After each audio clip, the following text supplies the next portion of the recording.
Bonjour à tous, voici une autre petite vidéo sur une scie japonaise, à savoir cette fois-ci un modèle Kataba. Vous avez présenté la dernière fois la Ryoba avec une double dentition pour deux types de coupes. Ici on a une dentition très fine qui est en théorie pour les coupes en travers du fil du bois. Alors on est sur une lame de 265 mm de longueur, ce qui permet vraiment d'attaquer des gros morceaux de bois, voire même de l'élagage. J'en ai fait un petit peu hier, il n'y a aucun souci, c'est super agréable. Donc je le rappelle pour ceux qui ne le savent pas, les scies japonaises scient en tirant vers soi et non en poussant comme les scies occidentales. Ce qui fait qu'on a toujours une lame très fine, flexible, il n'y a aucun danger puisque comme on tire, la lame reste parfaitement droite. Donc l'autre avantage qui en découle, c'est votre coupe qui sera très fine. Et on est ici sur une lame qui n'a pas d'avoyage.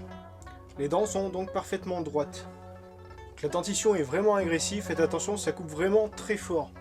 Alors celle-ci n'est pas livrée dans un étui, elle est livrée dans un simple sachet plastique, contrairement à l'autre Ryoba de chez Silky, qui était ici livrée dans un petit coffret en plastique. Mais ici on est vraiment sur une scie plutôt moderne. Là on a le look très traditionnel en fait. On prend vraiment plaisir à la regarder en plus de l'utiliser. Le manche est en bambou et la lame est interchangeable. Alors, si j'ai bien compris, il suffira de la taper sur un support et elle va s'articuler comme ceci. Elle va plier et on pourra la retirer. Donc, passons directement à la découpe. Ici un chevron en sapin d'environ 8/10.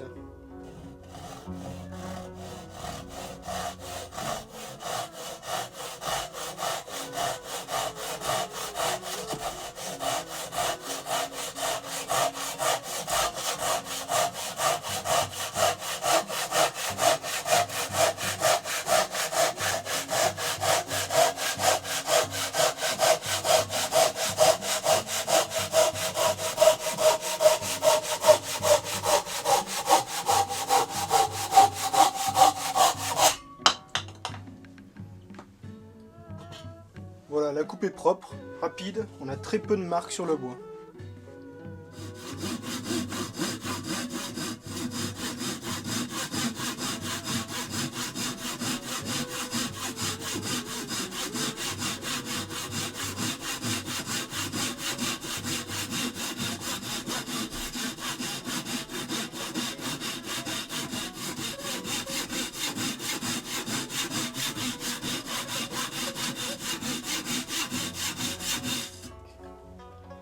Vous voyez que si on coupe dans le sens du fil du bois, bon, ça fonctionne, mais c'est long.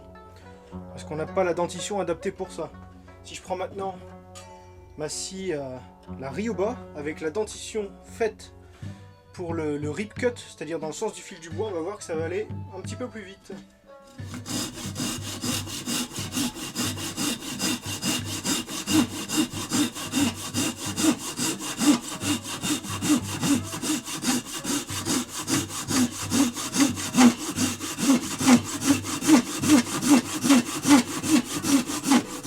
Il n'y a pas de secret, l'idéal c'est d'avoir une scie pour chaque type d'utilisation, ou bien si vous ne voulez acheter qu'une seule scie de bonne qualité, prenez une Ryoba. Vous aurez la double dentition pour les deux types de coupes. Allez, sur ce, je vous dis à bientôt pour une prochaine vidéo. Salut!